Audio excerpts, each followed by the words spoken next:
An balima bamanankamɛnnaw Mali kɔnɔ ani Mali kɔ kan an ka foli ni waleɲumandɔn bɛ ɲɛsin aw ma aw ka matarafali ka ɲɛsin Serifila Jabaraniso ma walasa a bɛ se ka faamuyaliba sɔrɔ TV Serifila bamanankan kunnafoniw na minnu bɛna walawalali kɛ aw ye Mali kunnafoniw ani diɲɛ fan wɛrɛ taw la an b'aw ladɔnniya k'a fɔ n ko nin y'o kuma selen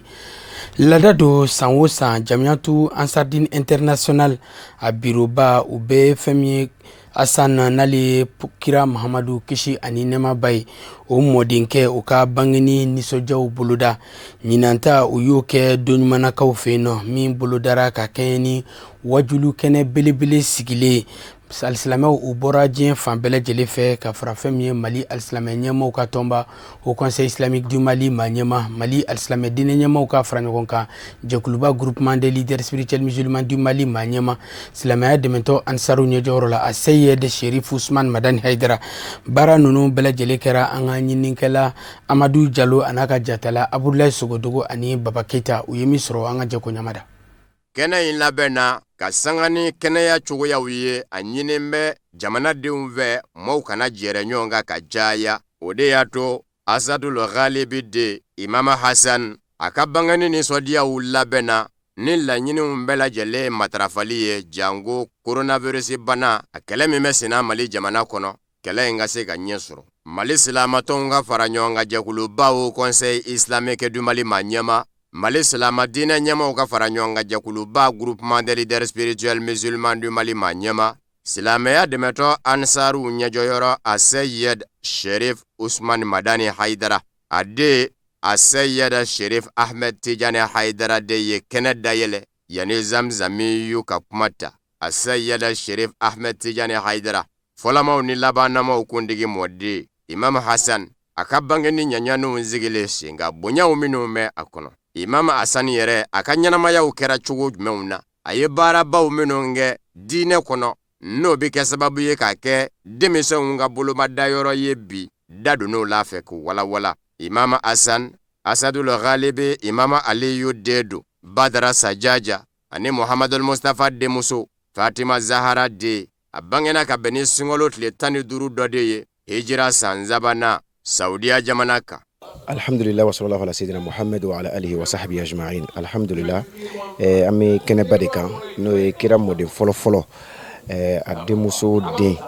o la kɔrɔbalen n'o ye al-Imamul Hasan alayhi salam an bɛ o de ka bangeni nisɔndiya kɛnɛ kan sabu an bɛ sunkalo su 15nan la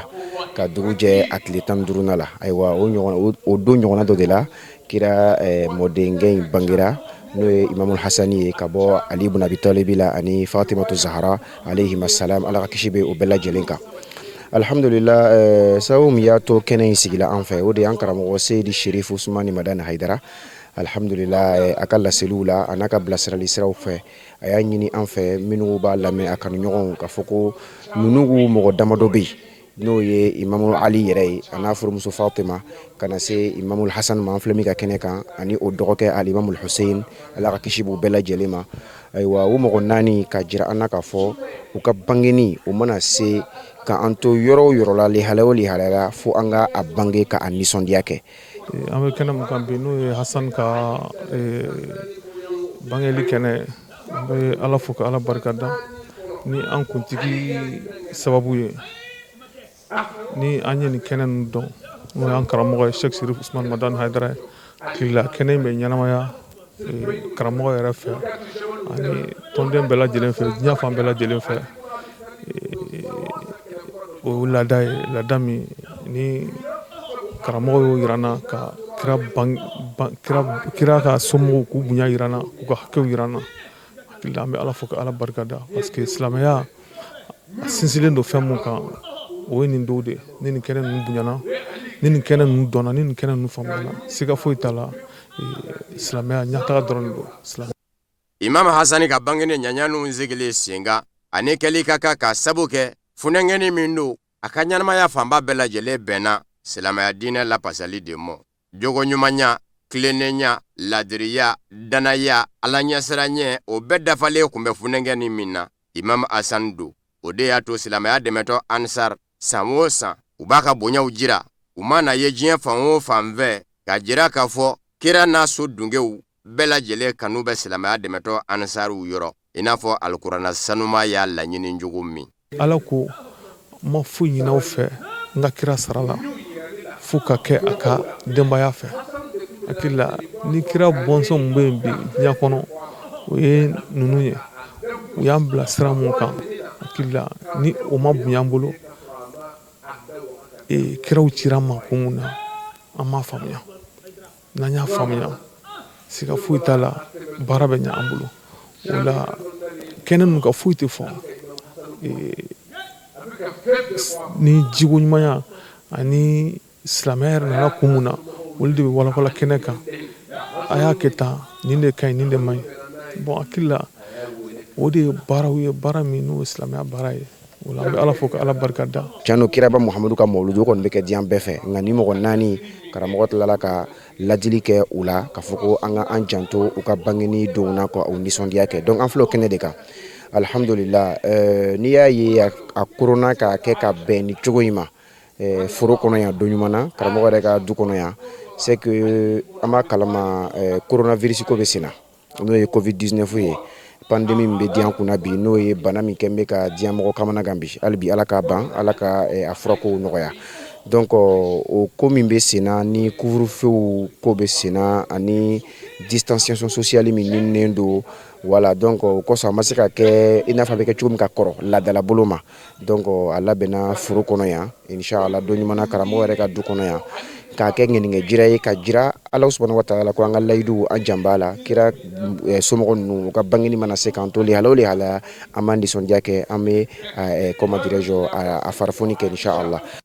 Wajili kun filanan o ɲɛnamayara Mali silamatɔw ka fara ɲɔgɔn kan jɛkulubaw Conseil islamique du Mali ma ɲɛma Mali silama diinɛ ɲɛmaw ka fara ɲɔgɔn kan jɛkuluba Groupement des leaders spirituels musulmans du Mali ma ɲɛma silamɛya dɛmɛtɔ ansaru ɲɛjɔyɔrɔ a Seyyada Sherif Usman Madani Haidara fɛ sirifukɛ min kɛmɛ k'i sen da a mɔkɛ sendanɔ la bi dugukolo kɔ kan ka mɔɔw wele ka taa dali basa mɔ a ka kumaw kɔnɔ a seginna waleya min bɛ jamana kɔnɔ bi n'a kɛn bɛ kuru ye maaw ni ɲɔgɔn cɛ wasadensigi kalata min kɛra kɔsada in na ni bangɛn bɛ a jaabiw la maa fanba fɛ fan caman na o de y'a to a ye wele kɛrɛnkɛrɛnnen da ka ɲɛsin Mali maa ɲɛmaaw ma minnu da bɛ kalata ko kuma na u ka jateminɛ kɛ kalata bɛ se ka labɛn cogo min na ka sɔrɔ ka jaabiw bɔ k'u bin maaw nimisi ka wasa kalata kɔfɛ manga kana kɛ Mali jamana kɔnɔ k'an bila gwɛlɛya wɛrɛ la a y'o sɛbɛkɔrɔ gwɛlɛya jamana maa ɲɛmaaw ma ka sabu kɛ sariyaw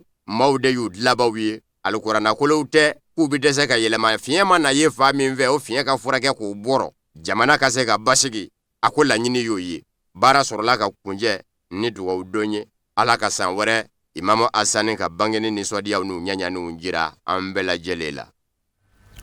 Amina yarabi karamɔgɔ Musa Famba alisa an bɛ to don ɲumanakaw fɛ yen nɔ ka sanga ni Imamu Asani n'o ye an kuntigi Muhamadu kisi ni nɛɛma b'a ma a mɔdenkɛ ka bangeni nisɔndiyaw ɲaɲaniw kɔnɔna na Jamiyatu Ansardini kɛlen kɔ a kɛnɛba in sigi Mali alisilamɛ ɲɛmaaw ka tɔnba Haut Conseil islamique du Mali maa ɲɛma Mali alisilamɛ diinɛ ɲɛmaaw ka fara ɲɔgɔn kan jɛkuluba Groupement des leaders spirituels musulmans du Mali maa ɲɛma silamɛya dɛmɛtɔ ansaru ɲɛjɔyɔrɔ a Seyyada Sherif Usman Madani Haidara a ye wajuli kɛnɛ belebele sigi min senfɛ a da sera kalata minnu labɛnna an ka jamana kɔnɔna na jaabu minnu sɔrɔlu la ale n'a ɲɔgɔnna wɛrɛw caman a ye da don nin bɛɛ lajɛlen na karamɔgɔ Haidara a ye min sɔrɔ an ka ɲininikɛlaw ka kuma galama la an ka jɛ k'o ɲamada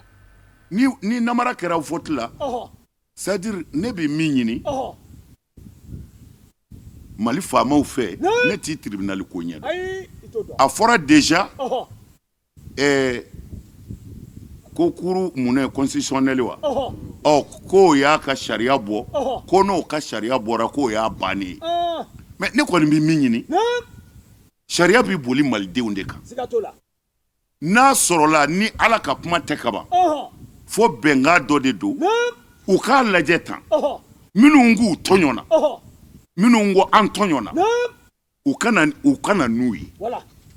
dalu min b'u bolo u kana o dalu di dalu min bi tɔ kelen bolo o fana ka dalu di u ka sigi ka kuma juge k'a lajɛ ni min ta ye tiɲɛ ye. Voilà. Ah bani. Ouais, mais attention. Voilà. Parce que tribunal faut qu'il farati. Oh. N'a bi kuma. Oh. A ka sɔrɔ dalilu banna. OK. Parce que olu de bɛ se ka mɔgɔ faga. Siga to la. Mɔgɔ mani ka jo ye cogo dɔ la ko i ka jo bɔsili la. N'ala ma fari kan ni se t'i ye. N'a ni kɛri dimi bɛnina bilahi a b'i faga. Maa si t'i sa cogo dɔn. Allahu akbar. Ah zamzam. Allahu akbar. O la ne bi wele min da fanga ye. Ne ti tribunal ko ɲɛdɔn dɛ. Mais n'a fɔra ko cour constitutionnel o do wa? N'o o ko min o tɛ se ka kɛ ala kumakan ye dɛ. A kana to tasuma ka wuli jamana in kɔnɔ. Ko la ko min ɲɛ bɛ se ka sɔrɔ. N'a yɛrɛ y'a dɔn cour constitutionnel de filila. A y'a wele nin ye fili ye. Nin ye fili ye dɛ kuranɛ tɛ dɛ. A y'a fɔ ko nin ye fili ye. N'a ma fili dun ni cour constitutionnel yɛrɛ y'a dɔn ale ma fili fiyewu kɛlɛ t'a la. Jɔnniw murutilen don a k'u wele ka na. Nana a ye nana ka dalilu ye a k'a bila an ka tabali kan. U n'aw minnu bɛ ɲɔgɔn na a yɛrɛ ka na n'a ka dalilu ye a ka da tabali kan. Juges ka dalilu fila lajɛ ni min ka kɛnɛ u ka cour constitutionnel ta bɔ yen ka ala ta ta o de bɛ faso suma.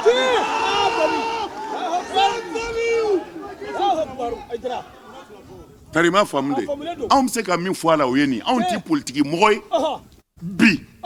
bi anw mago t'a la bi mais an mago bɛ min na an faso sumali don an mago bɛ min na tɔɔrɔ kana an faso sɔrɔ an mago bɛ min na faso wɛrɛ t'an bolo yan kɔ an k'a kɔlɔsi. Mali faamaw Hayidara ka wele k'a don anw tɛ se k'a fɔ nin ta ye tiɲɛ ye an tɛ se k'a fɔ nin ta ye nkalon ye a ma k'an ɲɛ na an t'a ɲɛ dɔn mais mɔgɔ plaignent cayara a papier caman bɛ n yɛrɛ bolo yan parce que a bɛ mɔgɔw kɔnɔ ko ɲankuma n'a fɔra au conseil ɲɛmɔgɔ walima Hayidara a bɛ mɔgɔw kɔnɔ ko jɔyɔrɔ dɔ de bɛ Hayidara yɛrɛ la a k'a dɔn Mali faamaw ne yɛrɛ t'u ye yɛrɛ.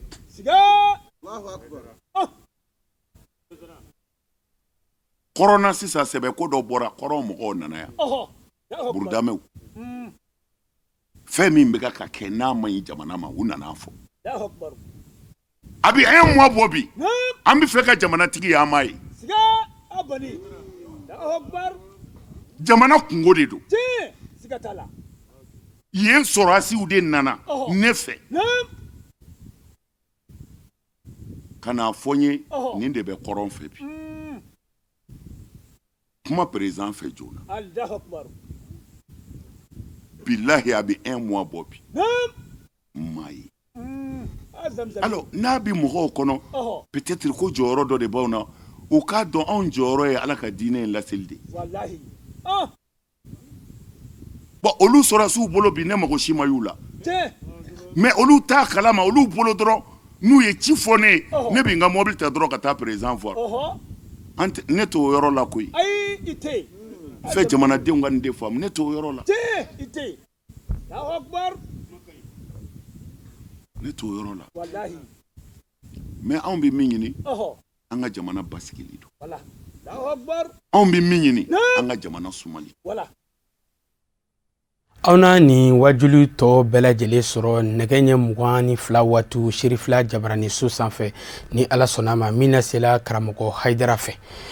N'an bɔra yen nɔ kunnafoni nasira wɛrɛw fɛ nin ye ɲɔgɔn dɛmɛ kɛnɛ belebele ye min kɛra dɛmɛba ye ni a bɔra Fondation Volontaire d'Afrique maaw wɔrɔ la ka ɲɛsin maa lujuratɔw ani dɛsɛbagatɔw minnu bɛ an ka jamana kɔnɔna na ani pouponnière ka bɔ ɲamakɔrɔkaw fɛ yen nɔ ka i bolo fa k'a tun ka dɛmɛba ta ka ɲɛsin u ma walasa u ka se k'u yɛrɛ dɛmɛ n'a ye nin waati gɛlɛma ninnu kɔnɔna na musaka in bɛɛ lajɛlen bi bɛn CFA wari $62 ɲɔgɔn kan fɛn ma min bɛɛ lajɛlen taara ka kɛ dɛmɛ ani kɛnɛya minɛnw sabula bana cɛjugu min bɛ diɲɛ kɔnɔ n'a lakodɔnna an ka jamana kɔnɔna na n'o ye coronavirus banakisɛ walasa u ka se k'u yɛrɛ dɛmɛ o kɛlɛli ma an ka ɲininikɛla Sajo Sidibe a n'a ka jatala Nuhum Kone Sherifla Jabarani so tɔgɔ la u kɛra baara in seere ye u ye min sɔrɔ an ka jɛko ɲamada. Ni yɔrɔ damadɔw minnu kɛra sennɔ ye Bamakɔ a n'a Lamini a daminɛna sɔgɔmada yanfan de fɛ dɛmɛ kunfɔlɔ ɲɛsinna den lasago yɔrɔ mɔ den lasago yɔrɔ min bɛ wele ko centre d'accueil de placement familial pouponnière n'a filɛ nin ye Ɲamakɔrɔ cité UNICEF la sigida 6nan dɛmɛ minnu don sukaro kɛnɛya minɛnw ani malo bɔrɛ min musaka tari jɔ silamaya miliyɔn 4 na nin dɛmɛ in a sababu ɲuman ye jɛkulu de ye jɛkulu min bɛ wele ko Fondation Volontaire d'Afrique ani an ka jamana minisiriso min ɲɛsin mɛ musolaka ni den ni denbaya ka koɲɛw ɲɛnabɔli ma olu ka tɛgɛdi ɲɔgɔn nasiraw kan. An bɛ yan kɛnɛ mun kan bi o ye kɛnɛ mun ye an ye baara dɔ daminɛ ani pouponnière ni ministère de la femme san 3 tɛmɛnen an y'a engagé depuis san 3 an bɛ dumuni d'u ma don o don an bɛ buru d'u ma banajugu min b'an kan yan bi n'o ye coronavirus ye o hukumu kɔnɔna la an ye nin dɔn in fana latigɛ o kama dumuni filtri mun bɛ ji saniya denmisɛnninw ye tɛgɛko kiti gel ale ni minan caman wɛrɛ pour que ka se ka banajugu in kunbɛn parce que bɛɛ b'a dɔn bana in bɛ ka ko mun kɛ diɲɛ fan bɛɛ kɔnɔ donc an b'o cadre de kɔnɔ yan bi sɔrɔ in bɛ taa miliyɔn 4 ɲɔgɔnna na parce que an yɛrɛ ka fondation depuis ni bana in daminɛna an y'a décidé ka association ni ONG ni fɛn caman soutenir an ye dɔ kɛ o don na an ye association 4 kɛ o don na bi fana an bɛna 4 kɛ donc an ye 50 millions ɲɔgɔnna hukumu latigɛ k'o d'olu ma n'an ye mun di gouvernement fana ma o tɛ kelen o ye 60 millions ɲɔgɔnna ye donc an b'o cadre de kɔnɔ yan bi bon an y'a daminɛ Mali la dɔgɔkun wɛrɛ natɔ an bɛna dugu wɛrɛw ta kɛ fo dugu 11 ka fara Mali kan donc n'a bɛɛ farala ɲɔgɔn kan a bɛ bɛn miliyɔn 600 de ma. Sɔgɔmada in na kɛrɛnkɛrɛnnenya la an bɛ foli di monsieur Bacili ma ale mun ye fondation des volontaires pour l'Afrique président ye donc hakilina ɲuman sɔrɔ nin t'a siɲɛ fɔlɔ ye a y'a fɔ a ka kuma na baarakɛɲɔgɔnya b'a ni pouponnière cɛ pouponnière mun ye département mun ye muso ni den ni denbaya n'o ministre ye ne n'an ka structure dɔ don structure mun don son excellence Ibrahim Boubacar Keita a ka vision na a ka laɲini dɔ ye denmisɛnninw ka ta en compte denmisɛnninw ka épanouissement ka ta en compte denmisɛnnin ni muso ni den a b'a ka agenda cɛmancɛ yɛrɛ la donc an b'a dɔn fana bana dɔ bɛ diɲɛ kɔnɔ n'a bɛ wele ko coronavirus ou bien covid-19 a ka gɛlɛn kosɛbɛ a bɛ ka jamana ka ɲɛtaga caman segin kɔfɛ donc ni Bacili nana bi kana dɛmɛ don denmisɛnninw ye denmisɛnnin minnu bɛ situation difficile la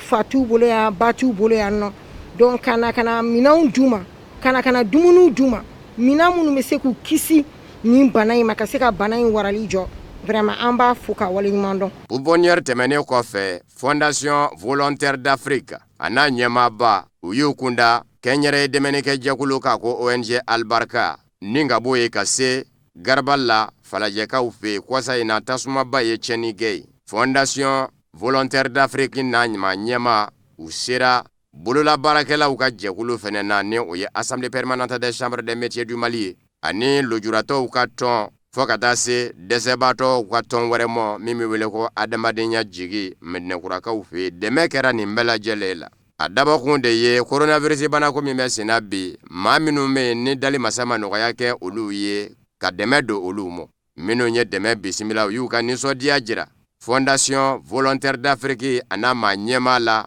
u ka dɛmɛ in na. Nin balo sɔrɔli bi anw fɛ an t'a dɔn an bɛ se ka foli min fɔ a tigi ye an bɛ min fɔ a ye dɔrɔn Ala ka sara dɔw bɛ na sugu la u tɛ mugan sɔrɔ ka taa so yɔrɔ ji gansan tɛ dun ni mɔgɔ sɔrɔla bi n'o ye malo di artisanw ma an b'a tigi fo. Samba Bacili sera an fɛ bi fondation président d'honneur de la fondation volontaire d'Afrique président d'honneur do nin t'a siɲɛ fɔlɔ ye ka dɛmɛ las'an ma. Ka balo ta ni waati gɛlɛn na ka da an ka bololabaarakɛlaw ma kɔngɔ bɛ minnu na an b'o foli kɛ n y'a fɔ an ni volontaire Afrique ka jɛ a ma daminɛ bi jɛ in ka ca ni san 10 ye a tun bɛ ani commune 5 cɛ mais Ala barika la bi a bɔra commune 5 ko la ka kɛ Maliko ye. N nana bi ka na bololabaarakɛlaw ka association n'o ye chambre de métier ka na k'u dɛmɛ dumuni ni masque la banajugu min b'an kan bi bɛɛ b'a dɔn ko bololabaarakɛla caman u bɛ balo tile kan n'u bolo de. Bon sisan bi bana in kama caman degunnen no. Donc an nana ka na dɛmɛ kɛ dumuniko ta fanfɛla la ani masque ko ni gel ko pour que k'u kisi bana nin ma. O fana bɛ hukumu kɔnɔ an ni chambre de métier surtout chambre de métier de commune 5 an ye nin baaraɲɔgɔnya daminɛ a bɛ ɲini ka taa san 10 na sisan an ye fɛn caman kɛ ɲɔgɔn fɛ. Bon toujours au cadre kɔnɔna de don ka na k'u dɛmɛ ka se ka u ka baara yiriwa. N ye fɛn mun fana fɔ o ye que an kan ka miiri nin bana in bɛ fɛn mun yira na an kan ka se ka an ka bololabaarakɛlaw dɛmɛ n'a kɛra équipement ou bien dɛmɛ pour que u ka se ka bonya ka kɛ industrie ye. An b'aw ladɔnniya k'a fɔ Fondation Volontaire d'Afrique a b'a fɛ ka munumunu zalo in walankata ka ɲɛsin Mali marabolo tɔw bɛɛ lajɛlen ma ka ɲumanya ta ka maaw sɛgɛrɛ dali masa ma nɔgɔya kɛ minnu ye Mali jamana kɔnɔ. Nafolo min ɲɛsigilen bɛ k'o bɛ don ko dafɛ $60 ani $2 don. Kunnafoni nasira wɛrɛw fɛ an bɛ taa sanankɔrɔbakaw fɛ yen nɔ cakɛda kɛrɛnkɛrɛnnen min sigilen bɛ an ka jamana kɔnɔna na n'o ye Société Générale de Business Agricole SOGEBA ka sanga ni a ma ɲɛmaaw ka laɲini ye sanga ani waati n'u ye sifilɛ kura minnu sɔrɔ u b'a kanu ka cikɛlaw an'u dɛmɛbagajɛkulu n'u baarakɛɲɔgɔn k'u wele ka na si kura ninnu ka na a yir'u la o baara kɛrɛnkɛrɛnnen dɔ kɛr'u fɛ ka sanga ni u kɛlen ka t'u kɔngɔn fa Hindu jamana kan ka na ni sifɛn kuraw caman ye minnu bɛna kɛ sababu ye k'an ka cikɛlaw ka u dɛmɛ sɔrɔ ani yiriwa dun ka fa o bɛ se ka sabati cogo min na nin baara kofɔrɔ in kɛr'u fɛ alamisadon mɛ kalo tile 7 san 2020 a kɛra u ka jardin min bɛ sanankɔrɔbakaw fɛ yen nɔ an ka ɲininikɛla minnu tun b'a kɛnɛ kɔnɔ u ye min sɔrɔ an ka jɛko ɲamada. Ni ɲɔgɔnkunbɛ kɛnɛ min sigira sen kan Société Générale de Business Agricole SOGEBA fɛ n'a ka baaraw bɛn bɛ sɛnɛko donni mɔba la ni sumansi ɲumanw bilali ye sɛnɛkɛlaw ka bolo kan o ye k'a ka daw yɛlɛ maaw ye minnu ye dugukolo labaarabaw ye a ka sumansi kuraw nanen kun kan sumansi kuraw minnu ndanen bɛ se ka kɛ nafaba ye u sɛnɛbaa mɔ. Ayiwa bi lajɛ tɛ baasi ye ni SOGEBA ka taabolo ye waati ni waati parce que an ko n'i y'a mɛn anw bɛ yen c'est que sɛnɛkɛlaw de bɛ yen c'est que jagokɛlaw revendeurs de bɛ yen nɔ donc o hukumu kɔnɔna la donc n'anw bɛna si o si bila sugu la an yɛrɛ bɛ na ni si in ye fɔlɔ an yɛrɛ b'a lajɛ fɔlɔ n'an yɛrɛ ye si in lajɛ an ka foro la ni si in ye caman kɛ o la an tɛ se waati dɔ ma an bɛ sɔrɔ k'an ka sɛnɛkɛlaw wele o hukumu kɔnɔna la an ka yalayalaw senfɛ an taara fo Hindu jamana kan ka taa ani olu ye baara kɛ u taara ka taa vraiment u ka siforo yira na u ka siforo la an ye si minnu ye k'a fɔ ko minnu y'an diya k'a fɔ k'u bɛ se ka sɔrɔ kɛ an ka dugukolo kan o de ye an nana ni si minnu ye yan nɔ o si ninnu na jumɛn b'o la foronto b'o la forontomisɛnnin b'o la aubergine b'o la n'o ye tubabungɔyɔ ye kɔnkɔnburu b'o la je b'o la zɛrɛn b'o la melon b'o la tomati b'o la wa su yɛrɛ fɛnɛ b'o la an nana ni si wɛrɛw ye ka fara olu kan parce que jaba tun bɛ yen nɔ karɔti fɛnɛ tun bɛ yen mais an y'a ye k'a fɔ jaba n'o karɔti an y'olu kɛ u ma sɔn donc comme olu ma sɔn an y'olu bɔ a la donc o b'a yira k'a fɔ olu tɛ sɔn an fɛ yan minnu bɛ sɔn an fɛ yan n'o ye ninnu ye an ye olu de kɛ donc bi an ye journée in kɛ yaasa cogo min na si ninnu commencera ka dɔw caman commencera ka den wa caman yɛrɛ sera fana n ko an bɛ diɲɛmɔgɔ wele o diɲɛmɔgɔ kɔnɔna la an ka feerekɛlaw b'o la an ka producteurs fana b'o la u yɛrɛ ka na u ɲɛ da si ninnu kan u bɛ ka bange fɛn minnu na olu yɛrɛ k'a ye u ka se ka lakali kɛ u ka clients ye o de la an ye nin bi journée in kɛnɛ sigi pour que u ka kɛ seere ye si ninnu seere ye ka se ka lakali kɛ ni a ye. Société Générale de Business Agricole SOGEBA a jagoko ɲɛnabɔbaw ka fɔ la sumansi kuraw don minnu nana ka bɔ Inde jamana kɔnɔ u dannen nafa ka bon sɛnɛkɛla kan k'a daminɛ kɔnkɔnburu melon tamati poivron zɛrɛ aubergine ni nakɔ sɛnɛfɛnsiw de dasilen bɛ SOGEBA la ka bɔ Inde jamana kɔnɔ. donc danfara bɛ min bɛ ani kɔrɔlenw ni ɲɔgɔn cɛ ni d'abord ni ye si ninnu ta fɔ n y'a fɔ si ninnu bɛɛ ye hybride de ye fɔlɔ ni jɔnni ko hybride de ye si ye si min n'ale kolo ka gɛlɛn waati cogoyaw la ani bana la ani fɛn ɲɛnama tiɲɛnikɛfɛnw fana la donc ni si ninnu bɛɛ ye hybride ye o bɔlen kɔfɛ o ni tɔw ni ɲɔgɔn cɛ an bɛ si kɔrɔ minnu sɛnɛ ale sɔrɔ ka bon ni olu ye tomati min b'an bolo a sɔrɔ ka bon ni tomati OPV kɔrɔlen minnu b'an bolo kɔngɔ min b'an bolo SOGEBA yɛrɛ kuma deli ka kɔngɔ hybride fili fɔlɔ nin bɛna k'a siɲɛ fɔlɔ an bɛna kɔngɔ hybride fili aw yɛrɛ kɔngɔden ye a ka bon ni kɔngɔtɔn ninnu den ka misɛn ale ye hybride ye bon zɛrɛ minnu fana filɛ nin ni ye zɛrɛ ye i b'a fɔ ko nin den ka misɛn mais nin ye nin cogoya de ye y'a faamu zɛrɛ finmani dɛ ni y'ale cogoya de ye mais ɲɛ b'a la ta a ka dɔgɔ nka n'i y'a ci a kɔnɔna a ka di voilà a bilennen don fana a ka timi fana wa a ka teli o danfaraba bɛ ani tɔw ni ɲɔgɔn cɛ melon min filɛ nin ye soyeba tun ma deli ka melon charentin feere melon charentin i b'a ye k'a fɔ a sugu ka ca nin ye variété fila de y'an bolo yan nɔ nin variété fila ninnu na i b'a ye k'a fɔ u denw ka bon kosɛbɛ an yɛrɛ a den dɔw kari k'a lajɛ a y'a ye k'a fɔ a ka bon i y'a ye a kɔrɔ bilennen don fana cɛ filɛ nin ye ka dɔ ci k'a lajɛ donc i b'a ye k'a fɔ danfaraba ye bon n'i bɛ nin dun a dundala ka di a kɔnɔna ka magan wa a ka timi i y'a faamu donc o de danfaraba bɛ o ni tɔw ni ɲɔgɔn cɛ i yɛrɛ ɲɛ b'a la a lajɛ a kɔnɔna ka magan a zɛrɛnden a melɔnden ka magan wa a ka timi wa a nɛrɛlen don fana donc nin ka di mɔgɔw ye kosɛbɛ donc o bɔlen kɔ yen i b'a ye k'a fɔ aubergine minnu fana filɛ aubergine nin den ka bon a bɛ mɔgɔ kunkolo yɛrɛ bɔ donc ale ye aubergine ye min bɛ aubergine longue violette ani aubergine black beauty olu camancɛ la i y'a faamu donc ale b'olu camancɛ la donc a den de ka bon kojugu i y'a faamu voilà donc o b'o cogo la cogo min na tomati fana binna ka den tomati baobali ani dɔ in raftar ni olu fana ye variété minnu ye hybride ye wa u janya o bɛ se ka mɔgɔ jɔjan bɔ jɔnya la wa i b'a ye k'a fɔ a bɛ den fo den mugan san fo mugan naani. An b'aw ladɔnniya k'a fɔ Société Générale de Business Agricole Sogeba cakɛda don cakɛda min ka dɔnta kaburuyalen don sumansiko donni mɔba la sumanjalanji ani nakɔ sɛnɛfɛnw ji ani dugukolo labaarali min bɛ se ka to sɛnɛ bɛ se ka kɛ ka fɛnba sɔrɔ dugukolo la ka sɔrɔ i ma kɛnɛ bɛrɛ bɔ ninnu de ye Sogeba ka taabolow ye sɛnɛko bina k'u kan. Ka sanga ni bana cɛjugu min bɛ diɲɛ kɔnɔ n'a lakodɔnna an ka jamana kɔnɔna na marisi kalo tɛmɛnen n'o ye pandémie coronavirus banakisɛ ye a donnen an ka jamana kɔnɔ a kɛra gɛlɛyaba ye ka ɲɛsin an ka jamana nafasɔrɔsiraw caman ma Bamakɔ faba ani an ka dugubaw ni dugumisɛnninw bɛɛ lajɛlen na kɛrɛnkɛrɛnnenya bololabaarakɛlaw ni kɛnyɛrɛye tigilamaw a ye degunba lase nin mɔgɔ kofɔlen ninnu ma o kadara kɔnɔna na gɛlɛya ni degun jumɛn bi sɔrɔ o ko ninnu kan an'o baara kɛbagaw kan an ka ɲininikɛla Samariya Sanogo a n'a ka jatala Abudulayi Sogodogo o wulila Sherifila Jabaraniso tɔgɔ la ka taa ɲɛɲinini kɛ a ko kan o ye min sɔrɔ an ka jɛko ɲamada.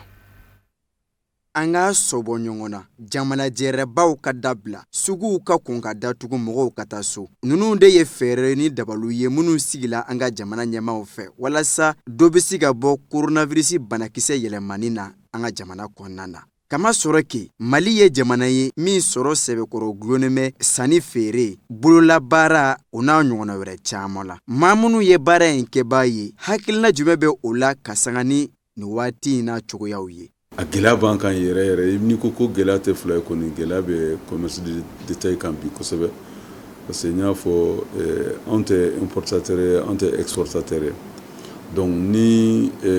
fɛn dɔ nana an ka jamana kɔnɔ k'a fɔ ko o kɛra sababu ye ka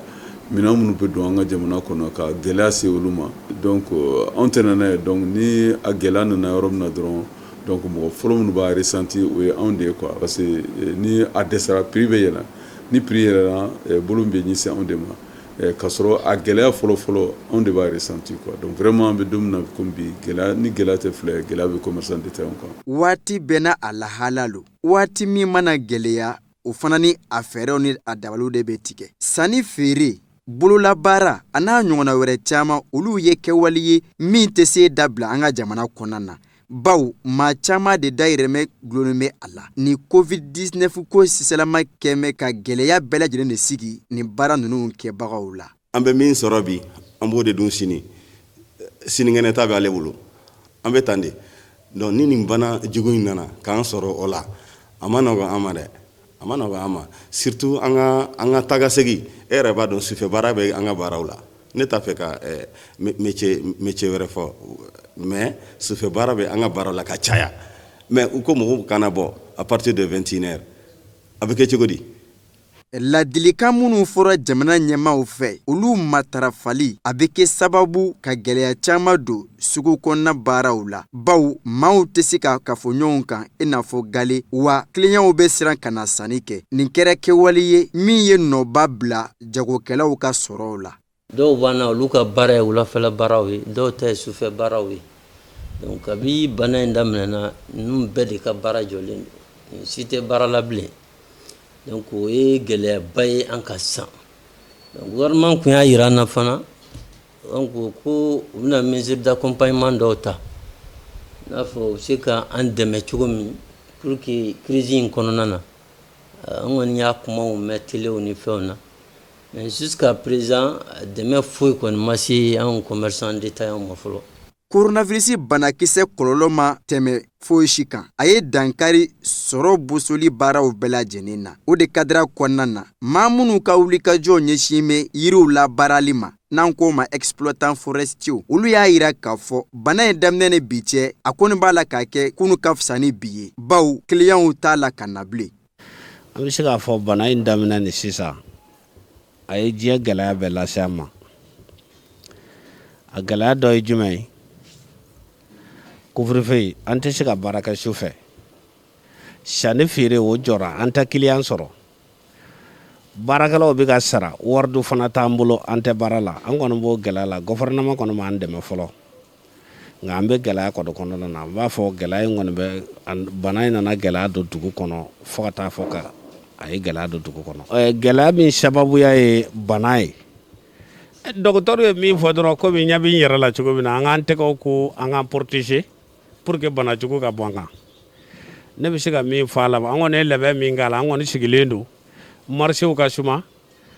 dɔgɔtɔrɔ ka kuma an k'a labato ala k'a to bana jugu ka bɔ Mali kɔnɔ bɛɛ ka sigi yɛrɛ sɔrɔ a ka bɔ diɲɛ yɛrɛ kɔnɔ pour que diɲɛ ka se ka lafiya. Fo ka taa fɔ fɛɛrɛ jɔnjɔn sɔrɔla ni bana sidɔn Mali in na a n'a kɔlɔlɔ jugu diɲɛ bunakun kan. Maa minnu ka baara ɲɛsin bɛ sanni feerew ma bololabaara ani baara misɛnmani caman ma a kɔni kɛn bɛ gɛlɛya dan ye olu ma baw bana in ne filɛ ka se ka na dankari u ka sɔrɔw baaraw la o la nin waati in gɛlɛya mɛ ni k'a fɔ a sɛbɛkɔrɔ gɛlɛya mɛ u bolo bɛɛ lajɛlen kɔni sigi mɛ ni ka hami don jumɛn de farana sɔrɔ bana in na walasa maaw ka se ka u ka baara daminɛ i n'a fɔ a kun bɛ cogo min na.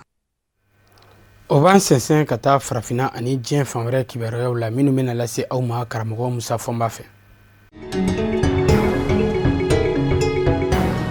Kunu wari jamana kɔnɔ jamana ɲɛmayaso la jɛkulu min sigilen bɛ sen kan ka ɲɛsin coronavirus bana kunbɛli ma Conseil national de sécurité a ka sigi kɛra alamisa mɛ kalo tile 7 sigi bɛ kuncɛ kuma min jamana ɲɛma Alassane Dramane Ouattara a ye laseli kɛ Jabaraninso la k'a jira kɔnɔwari jamanadenw na k'a fɔ gɛrɛndɛw minnu kun bɛ yen ka coronavirus bana kɛlɛ gɛrɛndɛ ninnu bɛ magaya dɔɔni jamana marabolow la ka sabu kɛ gɛrɛndɛ ninnu ye nɔbɔ coronavirus bana kunbɛli la marabolo kelen de ye kɔnɔwari jamana kɔnɔ ko avril kalo tile 21 tɛmɛnen kɔfɛ ko coronavirus bana yera maa la ye o kuma juma mɛ kalo tile 8 Côte d'Ivoire marabolow la yɔrɔw minnu datugulen kun don olu bɛɛ lajɛlen bɛ dayɛlɛ couvre-feu min kun bɛ senna ni mɔɔw kun tɛ muɲukumanya ka kɛ k'a daminɛ kuma dɔ la ka taa kuma dɔ la k'o bɛɛ bɛ wuli ka bɔ yen mɔɔw ka fara ɲɔgɔn kan jama fɛnɛ kana tɛmɛ maa 200 ka kalansow bɛ dayɛlɛ marabolow la nka jamana faaba ni o ye Abidjan ɲɛsa coronavirus bana yɛrɛ a banabaatɔw mana fara ɲɔgɔn kan kɔnɔwari bɛɛ 98 bɛɛ lajɛlen ye Abidjan min ye gɛrɛndɛ bɛ to senna Abidjan da la mɛ kalo tile 15 de bɛ jate minɛ n'o y'a sɔrɔla Abidjan gɛrɛndɛ bɛ se ka magaya nka couvre-feu Abidjan kɔnɔ a jirala k'a fɔ o bɛ daminɛ nɛgɛ ɲɛ 23 23h ka taa se nɛgɛ ɲɛ 4 4h du matin ma o b'a jira k'a fɔ yen fana juru magayara dɔɔni Alassane Dramane Ouattara kun ye layidu min da jamanadenw ye k'a fɔ dɛmɛ na don jamanadenw ma coronavirus bana kunbɛli ko la n'a musaka kan ka bɛn sefa wari miliyari 1,000 ani miliyari 700 ma miliyari 100 ani miliyari 90 bɔra Alassane Dramane Ouattara n'a ka fanga fɛ ka ba ka kɛ dɛmɛ ye ka ɲɛsin jamanadenw ma.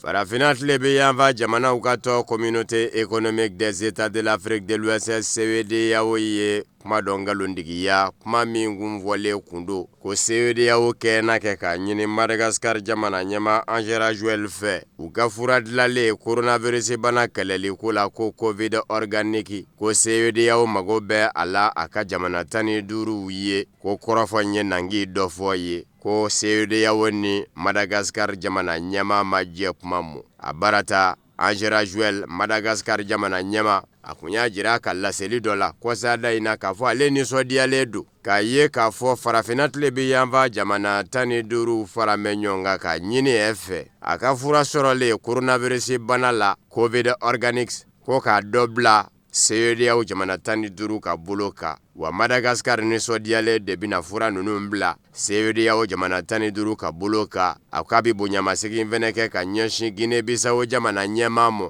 Guinée-Bissau bɛ CEDEAO kɔnɔ a ɲɛmaa Umaru Sisoko Ambalo jamana ɲɛmaa kura o min y'a jira k'a fɔ Madagascarkaw ka fura dilen CEDEAO ma ko ale bɛ n'i jɔ ni a laseli ye CEDEAO jamana bɛɛ lajɛlen ma ko ka bonyamasegin gɛrɛngɛrɛnnin kɛ o ye. An ma taa mana CEDEAO n'an bɛ kɔrɔfɔ nkalontigiya k'a fɔ ale ni Madagascar jamana ɲɛmaa ma jɛ Madagascarkaw ka coronavirus bana fura laseli ma CEDEAO jamanaw kɔnɔ. Laseli la CEDEAO y'a jira k'a fɔ a ka d'an ye an ka bɛɛ lajɛlen ladɔnniya k'a fɔ CEDEAO tɔ kɔnɔ jɛkulu dɔ bɛ yen jɛkulu min ɲɛsin bɛ farafinna tile bɛ yanfɛ jamanadenw ka kɛnɛya ko ma ko Organisation West Africaine de la Santé o m'i bolo mɔɔnɔ bɔ kuma si Madagascarkaw ka coronavirus fura nɔfɛ. A ko fɛn kelen kɔni bɛ yen o bɛ se ka fɔ CEDEAO kɔnɔ jɛkulu in min ɲɛsin bɛ farafinna tile bɛ yanfɛ jamanadenw ka kɛnɛya ko ma n'o ye Organisation West Africaine de la Santé ye. Hakilina o hakilina bɛ yen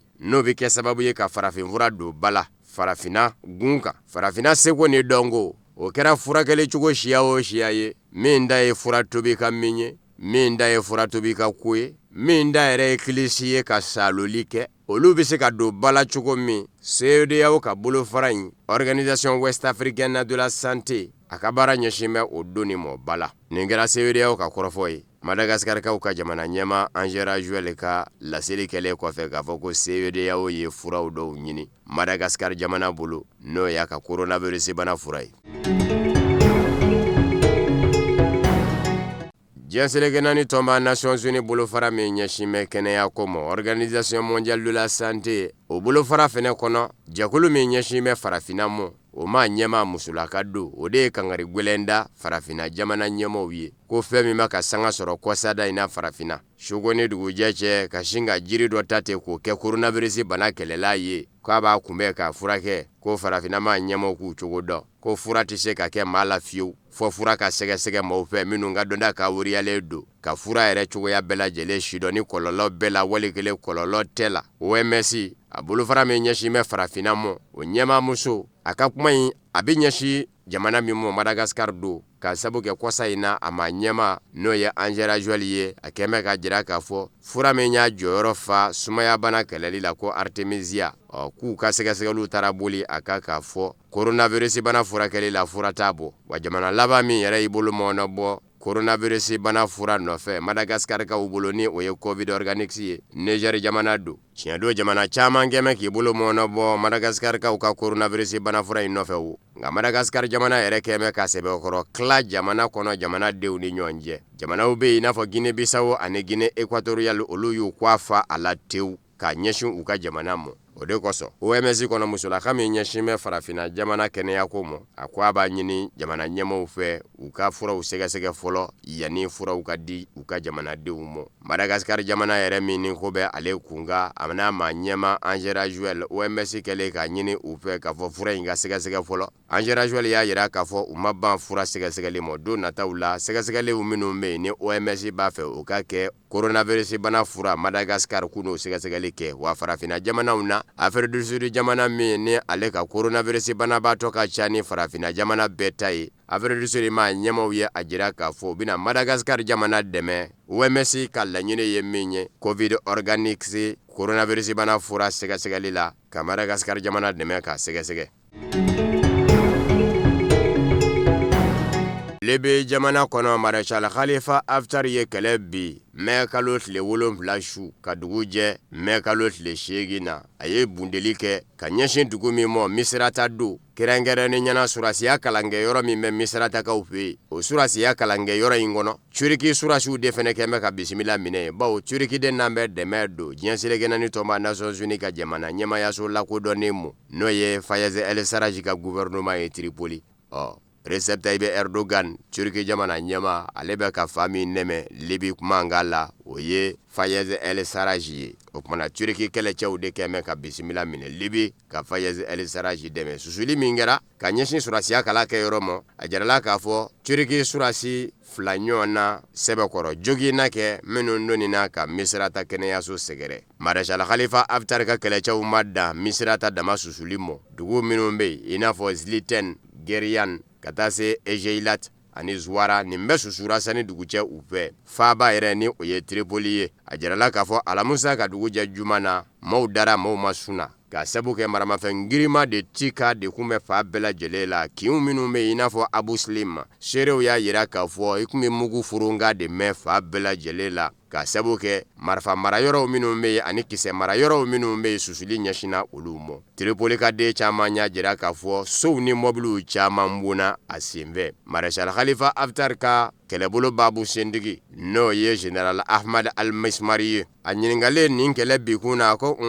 k'a dabɔlen do fɛn dɔ de kama. Turikikaw minnu n'an bɛ bisimila minɛ Libi kɔnɔ aw tɛ Libi jamana den ye. Aw kana fɔ k'a bɛ dɛmɛ dɔ fɛ ka dɔ kɛlɛ Libi ka denw yɛrɛ dama ni ɲɔgɔn cɛ. O y'a kɛlen ye ka jamana ka yɛrɛma hɔrɔnya sɔsɔ. O kumana Libi jamana y'a dama jamana ye. Ne Turiki kɛlɛbolo yira Libi jamana kɔnɔ Libi dugukolo ka o ni kɛlɛ ka kan ko susuli in dabɔra o de kama. Wa dabɔra fɛnɛ ka Turiki jamana ɲɛma Recep Tayyip Erdogan de jaabi. Kosa in na Recep Tayyip Erdogan ye kɛlɛ dɔ bin Marshal Khalifa Haftar olu ka dagayɔrɔ dɔ kan ni o ye Alwatiya base ye. Yan'o kɛlɛ yɛrɛ ka bin Turiki jamana ɲɛma Recep Tayyip Erdogan a sina k'i kando ko n'Ala sɔnna ma ko kunnafoni duman dɔw na bɔ Libi yanfan fɛ. O y'a sɔrɔ a bɛ ka Alwatiya bonni de bɛlɛn.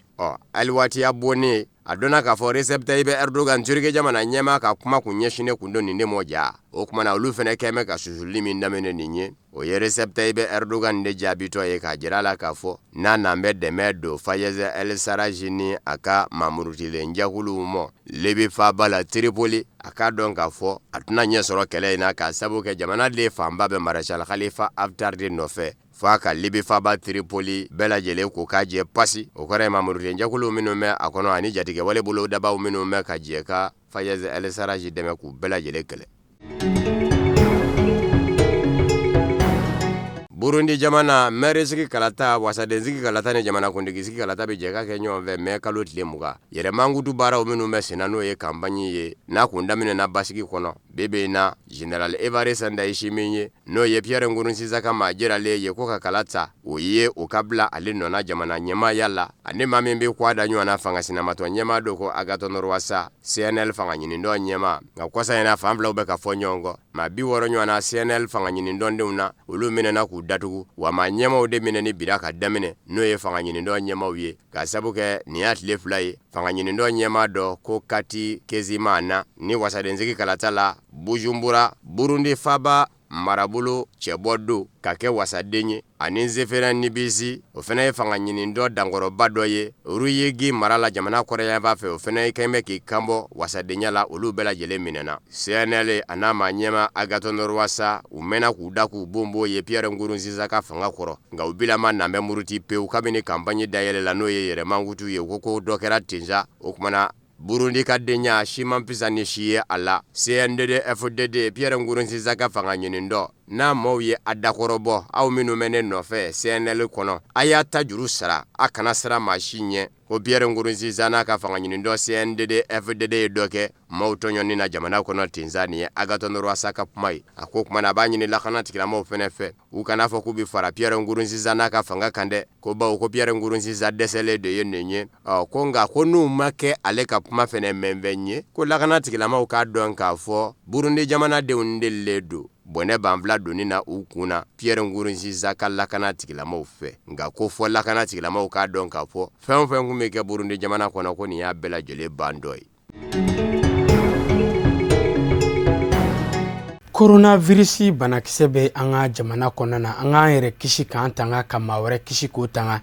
o bɛ dansiri bi bamanankan kunnafoni sɔrɔlenw na min na bɛnna kunnafoni di so ɲɛmaayaso fɛ ka lasaw ma ka sanga ni kuma in ye aw ni ce aw ka ɲamadali fɛ aw k'an bɛn diɲɛ waati wɛrɛ.